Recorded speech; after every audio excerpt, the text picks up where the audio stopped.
पहिलाच अनुभव आहे. पाणी एवढं जबरदस्त आहे, बघू शकता तुम्ही. लय खतरनाक पाणी. गाडी इकडे पाठीमागं उभी आहे. कलाकाराला गाडी काढणार आहे शायद.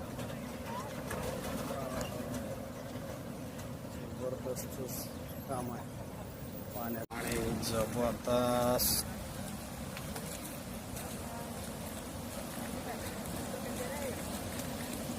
गाडी जाणार का नाही का माहित नाही.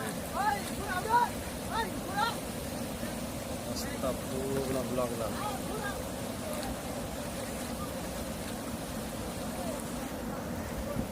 खतरनाक काम झालेलं आहे. रस्त्यावर गाडी जाणं मुश्किल आहे. चला.